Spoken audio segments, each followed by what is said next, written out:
ดแล้ววันนี้ชวนกาแฟบ่เมฆพี่น้อง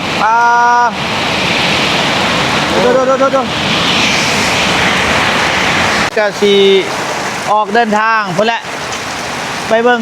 ดินไอเตียงว่าสิเป็นอะไรพี่น้องเอ้ย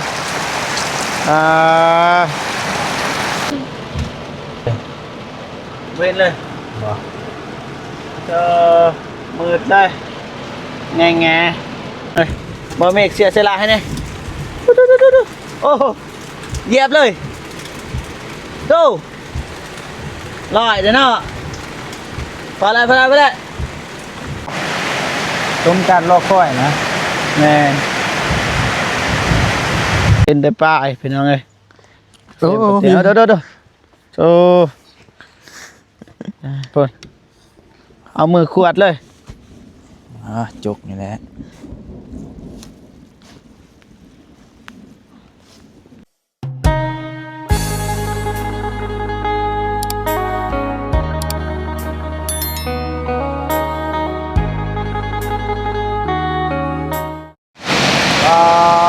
พี่น้องเลย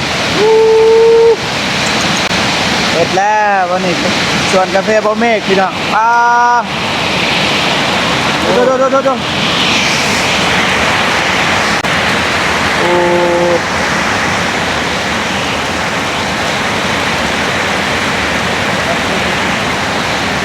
เบิดเลยกาแฟเจ้าเบิดงามเลยสบายดีเด้อสบายดีเด้รอนะอยู่เรือนอยู่ซานบ่เมฆคือเก่าพี่น้องเนาะตอนนี้ก็กำลังดำเนินการทักโอ้มืดตึ๊บเลย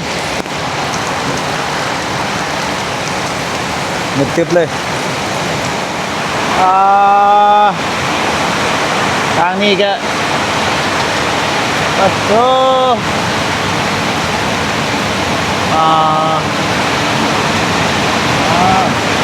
เบิดเลย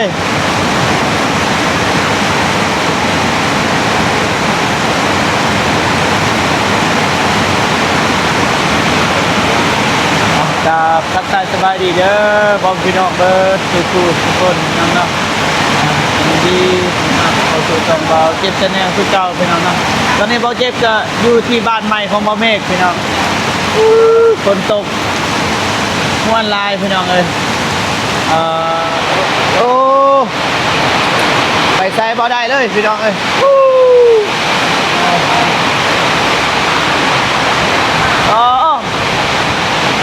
ไปได้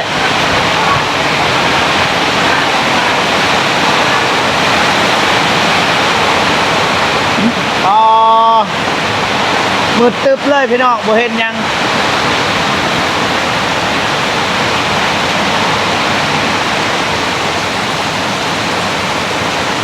โอ้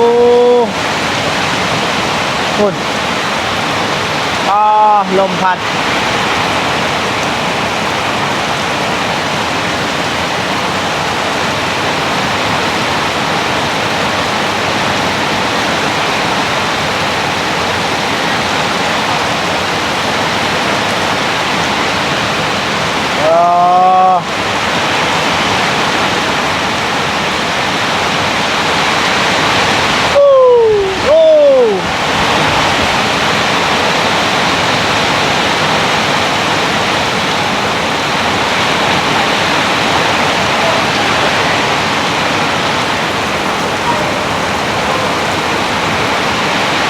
ได้ยินยังเลยพี่น้องเลย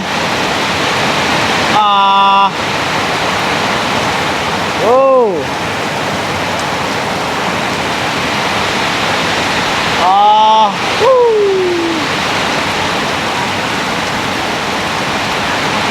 คุณโอ้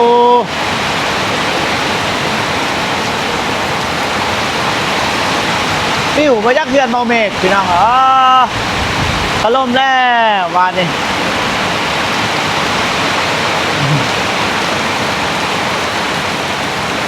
อันนี้ถล่ม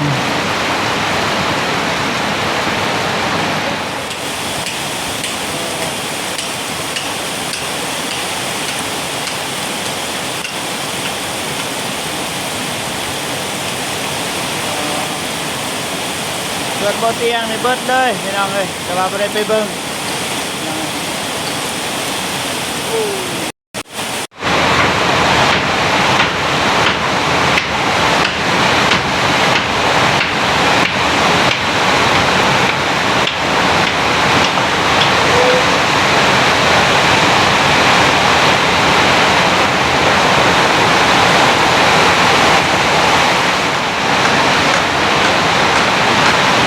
โอ้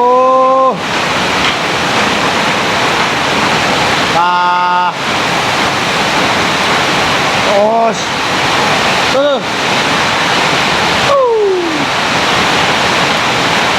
โธ่พี่น้องเอ้ย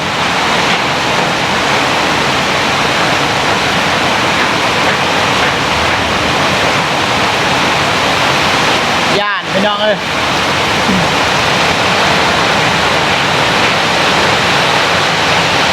โอ้เบิดเลยส่วนบ่เตียงเบิดแน่นอน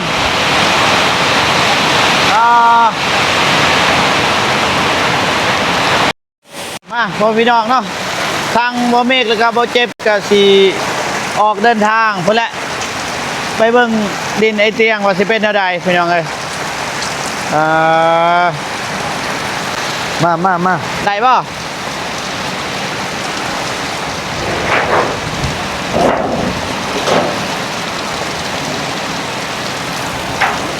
มาได้ป่ะได้ไป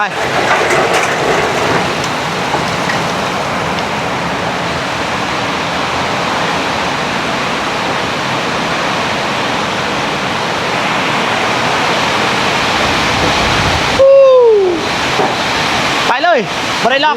ไปเล่นไปข้างหน้าพุ่นโอ้ยไปโทรศัพท์มันเปียกเลยไม่เปียก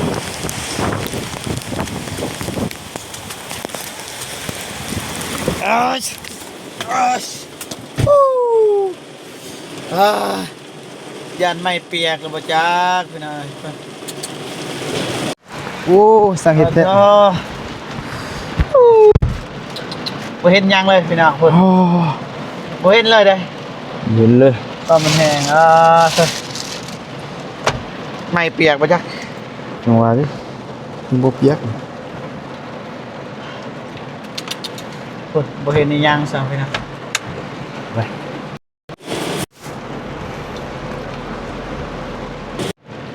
ไปพี่น้องเอ้ย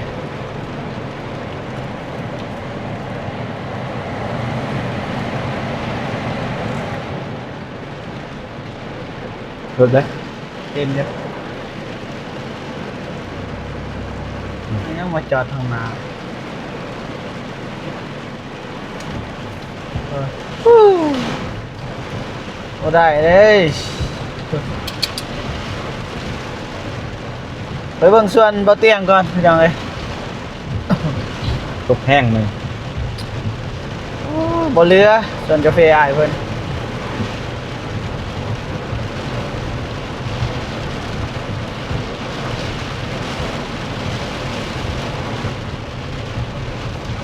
ไป เดินทาง และโอ้คนตัดภาพคนละส่วนในเตียงเลยพี่น้อง สวนบ่ ไปเดินทางมา เตียงทางนี้ สวนขี่ตกแห้งโอ้ย อ้าว หลังไหล บ่ได้เห็นเลยบ่ได้เลยมาสิจอดรถอยู่หันเลย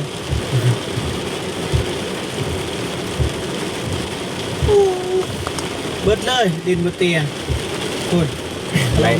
หลลงปล่อยเนาะ ถล่มเบิดเลยกาแฟเพิ่น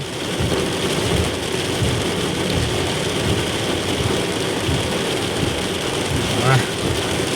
ทำสีงามหวาน งานจะได้มันดินที่มันสิเจือนเขากาแฟนี่ มันเป็นอะไรธรรมชาติมันต้องเป็นแบบนี้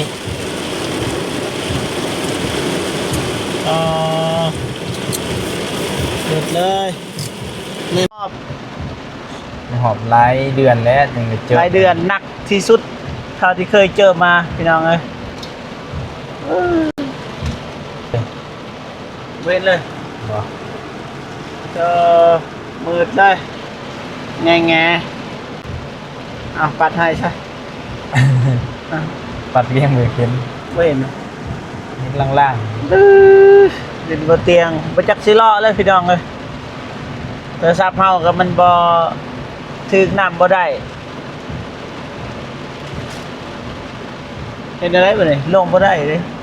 ๆนะให้มันเศร้ามันเลย มีว่าคนจองนี่ บ่มี มันมีวะโอ้ โอ้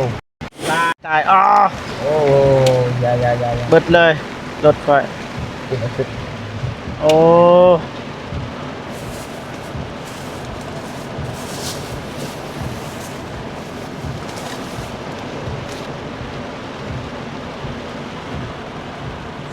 ฝนกระหนำอยังหนักหน่วง หนักหน่วงเลยพี่น้อง ห ไง น่วงทะน่วงใน แต่ก่อนต้องการฝนบัดฝนมาแล้วก็หนักหนาสาหัสคือเก่า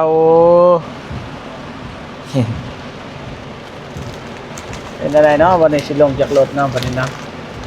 ในกองคือโบเป็นหยังโบแห้งปันไดพี่น้อง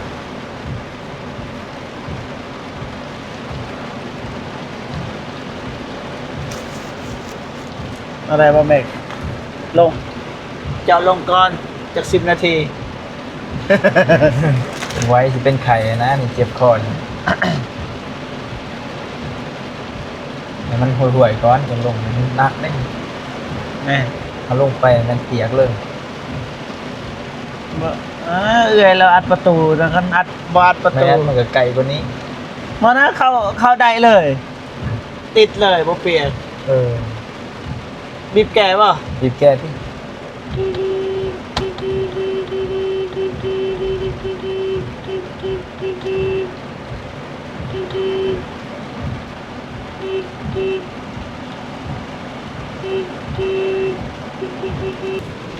มาบันนี้พี่น้องเลยบ่เมกเสียเสละให้เนี่ยดูโอ้โหเหยียบเลยดูลอยเดี๋ยวเนาะพอแล้วมาเถ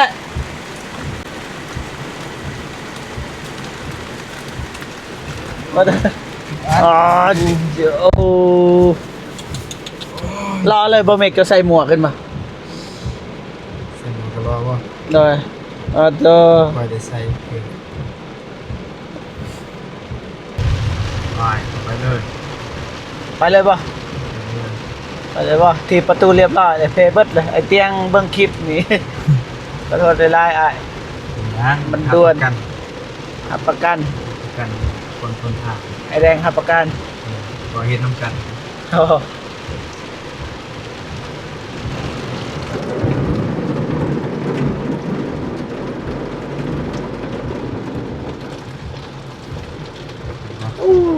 ไปโอเคโอ้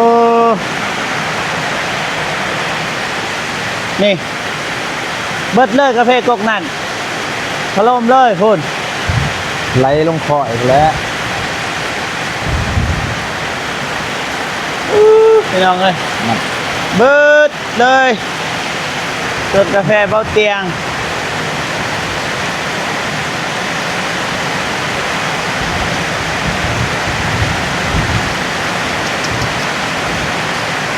ตกคักตกเน่และต้องการคนละแบบนี้แหละ จัดหนักให้ในสมการรอคอยนะ แม่นเกินนั่นนี่เขาบ่อยากได้หนักกว่านี้นะ อยากได้ซ้ำคนซ้ำใดซ้ำหนึ่งนะนี่เกินแล้ว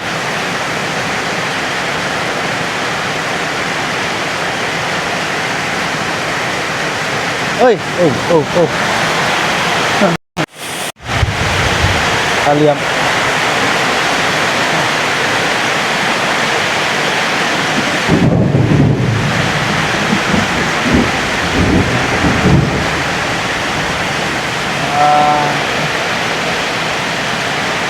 เออ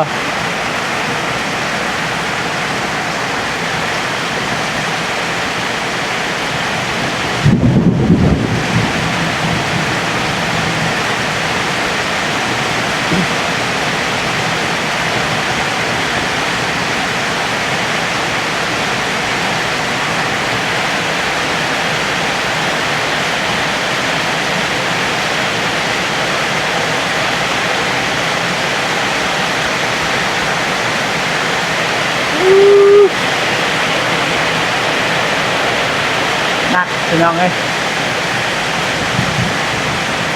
ไปใช้บ่ได้เลยโอ้โหโอ้โหโอ้โห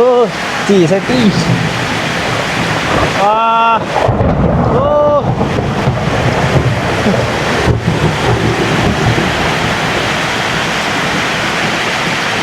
ญาติพี่น้อง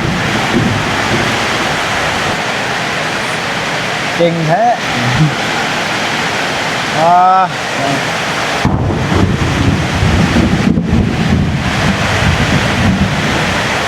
เจ็บปะ เป็นหยัง ไม่น่าเจ็บแต่ในหอดนี่นะเป็นยังไง เลอะตะกอนกัน ฮะ ตะกอนกัน เอาพอจะได้ เจ็บเลยเจ้าของหมอเปล่ะเจ็บไม่ดีเลยนี่ มันเป็นแต่ในหอดนี่เวลาเจ็บหัวใจทั้งในเจ็บกระเพาะกระเพาะแมน สะ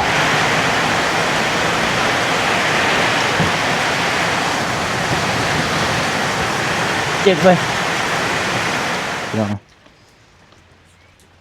มาสวนก่อนบ้านนี้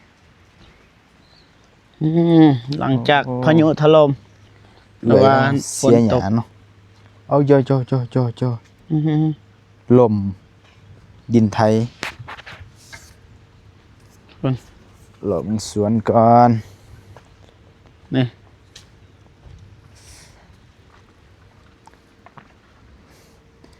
น้ำเสาะเนาะน้ำมันแห้ง ตัว พี่น้อง นี่บ่เมกมา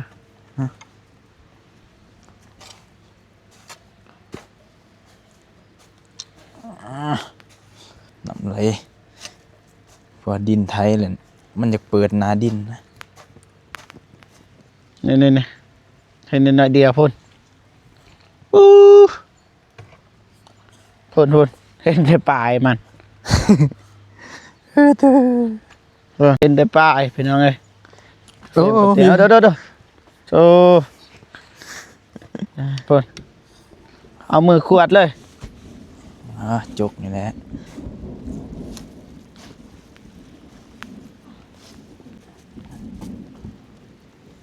เพราะว่าดินต่ำนะดินต่ำเวลาน้ำไหลมาเลยถม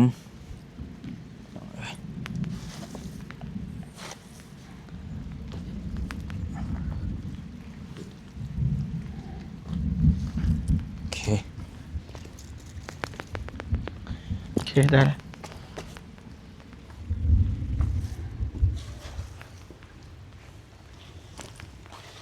ขุดห้องระบาย มันตกอีกจากประมาณ4-5 เทื่อซ้ำนี่มันก็ดินมันก็แหนนดอกมันนี่ดินแหนนมันก็บ่มีปัญหา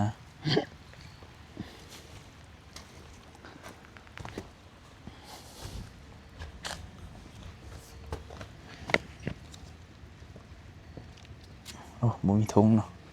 พ่นบ่เมกพ่นเจอแต่ปลายคือกันโอ้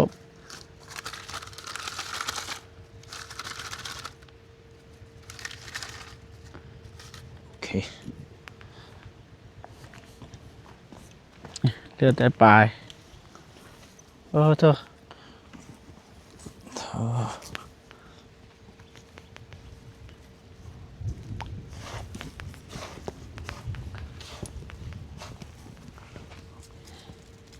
โอ้ เบิดเลยโอ้งามแล้วกาแฟนี่ งามบาน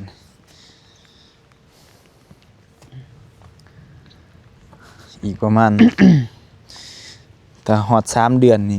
เห็นงาแล้วอู้ไปเบิดแล้วอันนี้ เจ้าเบิดเลย พ่น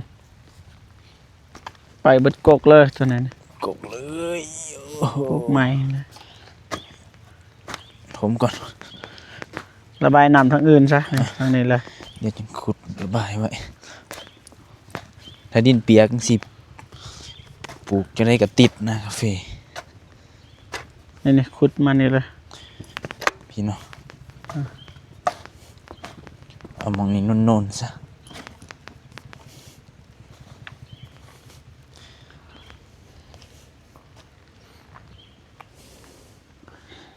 เยอะเบิดเลย โถ่เดี๋ยวโทษบ่เห็นเลยโอ้ย โอ้ยบักหลาจมน้ำ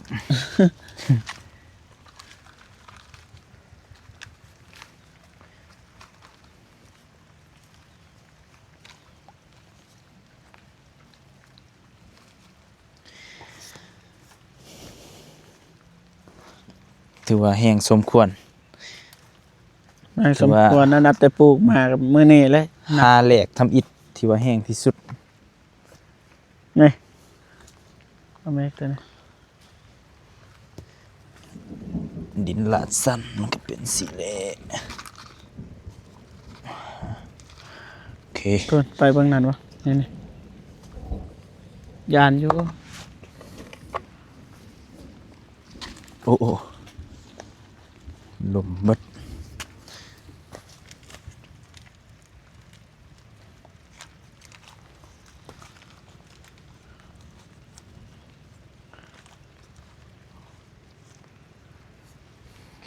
บ่เป็นหยังแค่นี้นะ เป็นยังไง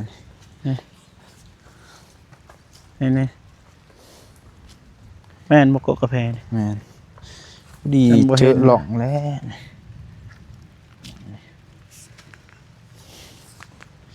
นี่เจอหล่องนำ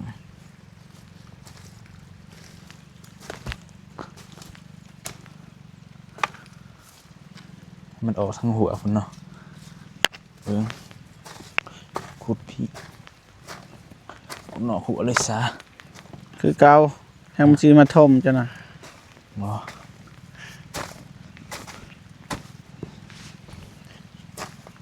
เฮ้ออกนอกด้วยบักละ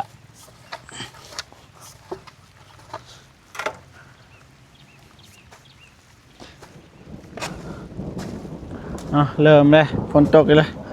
มาอีกแล้วบ่ มาอีกแล้ว โอ้ย อันนี้จนเรือแล้วเนี่ยบ่ต้องการแล้วพี่น้องเอ้ย พอแล้วบ่ พอละ ตกลายฝนแล้ว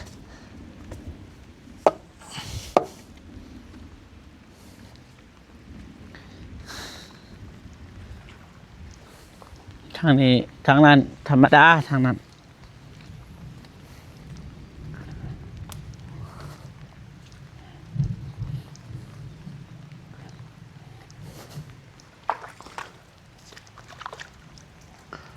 ก็โอเคจ้ะทางนี้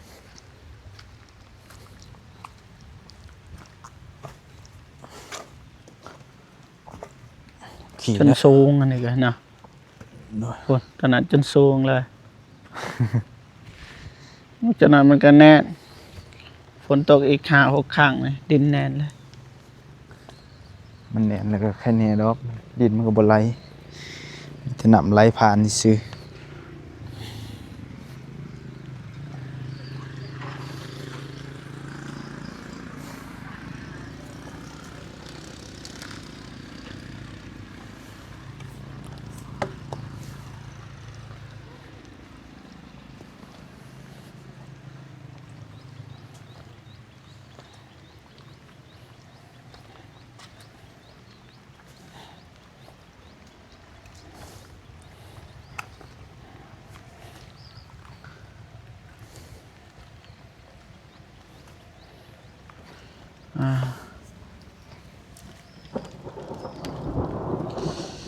ไอเตียงคนก็สิเอา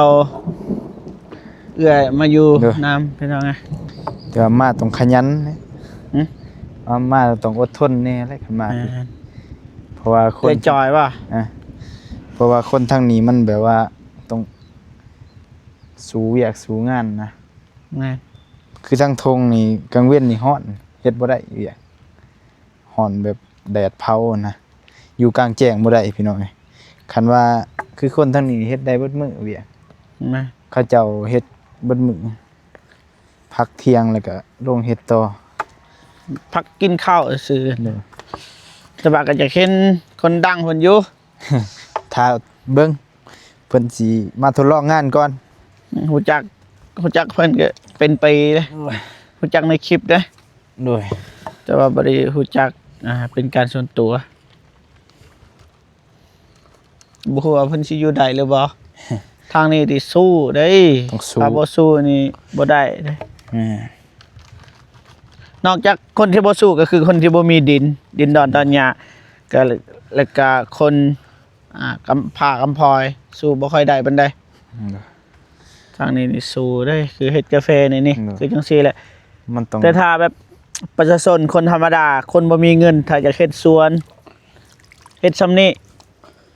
ถามว่าเฮ็ดได้บ่ได้แต่ว่ายากคืออยู่บ้านบ่เจ็บนี่ต้องไปนอนคืออายบ่เจ็บสามชาสิได้เงิน100 200 300ล้านนี่ต้องไปนอนหญ้ามันสิขึ้นเลยตัวอย่างว่าเสียทางนี้เสียปุ๊บหรือจะก็เสียฮอดนั่นทางนี้เริ่มขึ้นแล้ว เด้อ นำกลเจ้าเลย มันต้อง จะต้องเฮ็ดอีหลีรอได้จังสิได้ ฝนหลาย เห็น ห บ่ ญ้า ได้ ก็ เงิ หลาย นคือตัวมันง่ายบ่ได้ง่ายเลยทางนี้แค่แน่ทางอันนี้หญ้ามันบ่ขึ้นบันไดบ่คือทางบ้านเฮาคันฝนตกแบบนี้แหละวาย นี่ก็เริ่มแล้วมันก็สิคือกันนะเสีย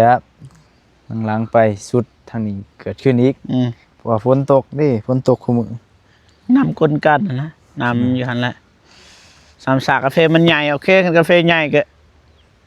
ยิ้มได้หน่อยนึง ต่อซ้ำของบ่เมก โอเคเลย ซัมบะเมกเนี่ยบ่เป็นหยังยากอะบ่เป็นห่วงหั่นนะ ตัดเอาก็ได้ยามฝน แม่ อันนี้เฮาตัดก็เสี่ยงนั่นแหละตัดก็กาแฟเนาะ สิกาแฟมันสิปินใช่กาแฟก็จังสิเริ่มแล้วพี่น้องเริ่มเห็นหญ้าแล้วพี่น้องนั่นกบเขียดก็มีพี่น้อง เขียดออกได้มีอึ่งบ่อยู่นี่บ่มีอึ่งนะ โอ้ไอแดงเราไปเหยื่อง บ่ กับเมียเรา เมื่อคืนบ่ แม่นได้หลายเติบ บ่ แต่ว่าไอแดงเพิ่นว่าพอแล้วเมียเพิ่นยังอยากได้อยู่ ไอแดงว่าพอแล้วกินบ่เบิด ม่วนดิ ม่วนเด้อได้เห็นเขียดผู้หญิงเด้อ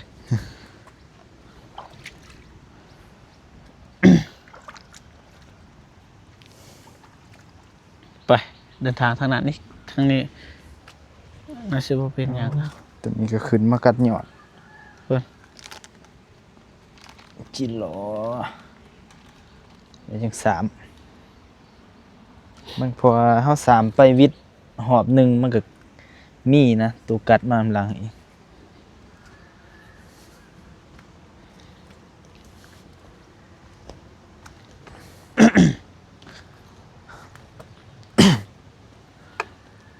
อ๋อนี่จนมันคังเลยแบบ ดินดูดน้ำบ่ทันเลยเพราะว่ามันตกแห้งหลาย เนาะ อีหยังนี่ หอยหยังหอยมา บ่แม่น หอยม้า เสื้อบ่จัก โอ้โหเสือกับซอนบ่เตียงวะ หอยเสื้อพี่น้องเอ้ย เอาแล้วพี่น้องเอ้ยนั่นได้เนี่ย มีเสื้อเด้อพี่น้องเอ้ย ผู้ใด แม่ ปลูกกาแฟนั่นนี่ อ้าว ปลูกกาแฟบ่เอาทงออก ใส่เอาเลย บ่แม่นเนาะบ่ได้ปลูก บ่มาปาซื้อเปล่าโอ้ยจะกระโพดโพเลย เอ้ามันตั้งอยู่นั่นนี่นะนึกว่าปลูกนะ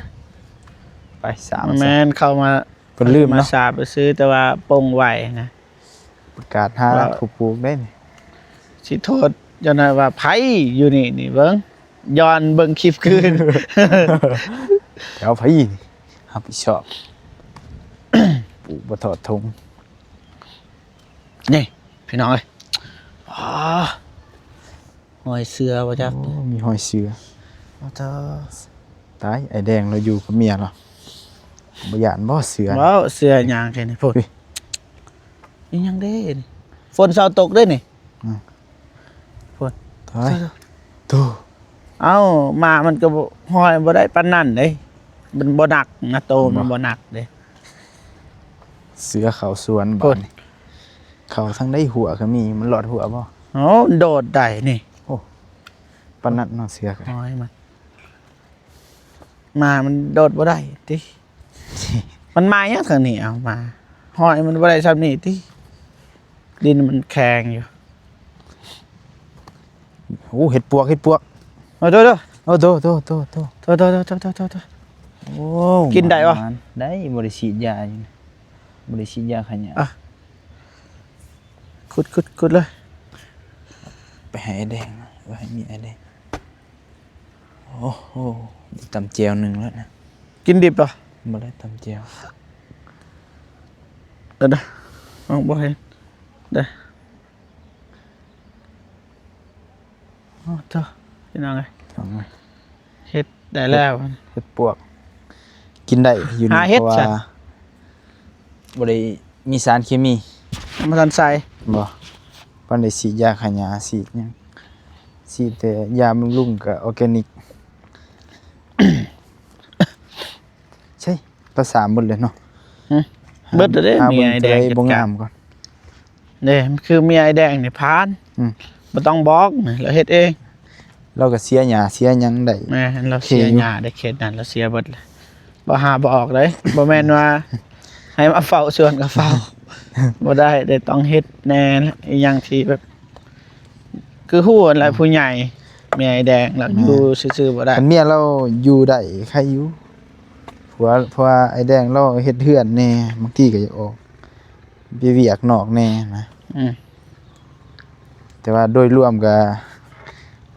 ผ่านเบิดและคนมีประสบการณ์ทั้งเราเฮ็ดได้เบิด แต่ให้เพื่อนบ่เตียงมาทดลองงานก่อน แล้วบ่ผ่านก็ให้ไอ้แดงคือเก่าหั่นล่ะแต่ว่ายานไอ้แดงก็บ่ทันอีก อย่าไอ้แดงบ่ทันแน่ ยานทันคันทันก็ไอ้แดงหมดแล้ว แหม่ มันยานบ่ทันนี่คือจังสี่พี่น้องดูดน้ำบ่ทันเลยน้ำมันก็อยู่หั่นแล้ว เดี๋ยวก็บกดอก ไม่ยังโกกยังสังหารเลยไปจัดการตำอย่ามาเกะกะส่วนบ่เตียงตำ อย่าหาทำนอกจากต้ โอ้ นกับ แจงนี่บ่แม็ก ยังบ่ มาเด้อถ่ายรูปเด้อ เอาเด้อ ไอตี้ โอเค คือเด้อ บ่ สั่งเห็ด เฮ็ดไปแล้วสำนีกัน อู้แดดออกเลย งามเลยมัน บ่แจ้งสว่างเราพอแต่เปิดผ้าม่านกัง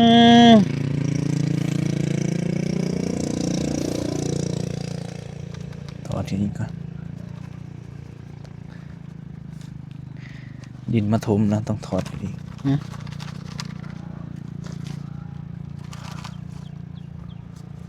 อยู่นี่บ่มีเลยนี่กบกาแฟอยู่นี่พี่น้องนี่ท่านนี่บ่มีเพราะว่า ลืมปลูกบ่ เช็ดเส้นทาง มาแล้วลืมปลูกขณะจะไปปลูกตันทางไงเตียงว่าเอ้าตัวยามาเฮาปลูกเลยแต่นี่ปลูกเลยแบบบ่บอกไอ้เตียงพอดีเตียงมาเอ้าตอนนั้นคือบ่เห็นปลูกบ่นะปลูกนะหยอกเพิ่น ไปโอเค ทางนั้นบ่เป็นหยังทางนั้น สวยงามดี นี่ไปไปบอดงามก็งามกาแฟก็ได้ ต้นนี้สมบูรณ์แฮง สมบูรณ์นะ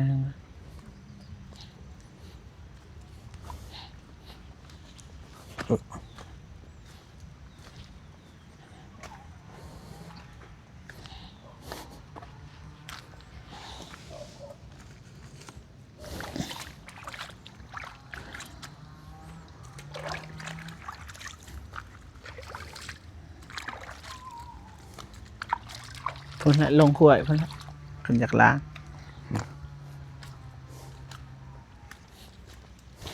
นี่เอื้อยมันเสียหญ้าแล้วทางนี้ก็ได้นี่แค่นี้เสียหญ้าแล้ว เสียหญ้าพร้อม ก็ คักนั่น เสียหญ้าเรียบร้อย แจ๋วแจ๋ว สบายดีเด้อเด้อโดยคือเอื้อยคือบ่เสียหญ้าตอนฝนตกลงยา เฮ็ดปวก ลกหญ้าเบิดจนพ อ้ยเสียเบิดเลยแค่นี้พี่น้องเอ้ย โดยเริ่มเกิดแล้ว กินได้เนาะแถวนี้บ่มีฉีดยาหยังอ่ะ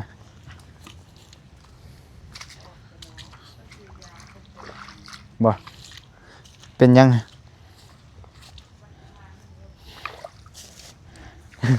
คิดอยู่ว่าเอ้าไปใส่นอนบ่คือว่า ไป ดักมือก่อนครับอ้าวโอเคพี่น้องเนาะก็พอดีฝนตกหาขนาดใหญ่พี่น้องเนาะในรอบ1 ปีถือว่าหานี่แห้งที่สุด ที่เคยเจอน้ำก็ไหลรอไหลลิ้นเปิดหน้าดินลงหวยเบิดถือว่าบ่ห่วงและเรื่องกาแฟสิตายสิขาดน้ำพี่น้องเนาะอ้าวโอเคพี่น้องเนาะก็สิจบคลิปให้ทางบ่เจ็บเลย เพราะว่าเพิ่นจับกล่องยังไงก็ขอขอบใจขอบคุณหลายๆเด้อพ่อแม่พี่น้องเนาะ FC เบิดสุขุสุคนที่เข้ามาติดตามแล้วก็เป็นกำลังใจ ให้ทีมงานเราไต่เบิดสุขุสุคนเนาะจะได้ก็ขอให้อยู่ดีมีแฮงเนาะขอให้โชคให้มานให้ร่ำให้รวยขอให้มีแต่สิ่งดีๆเข้ามาในชีวิตขอให้มีแต่ความสุขเนาะพร้อมครอบครัวเบิดทุกทานเด้อเอ้าพอกันใหม่คลิปหน้าพี่น้องเนาะสำหรับคลิปนี้สบายดีเด้อ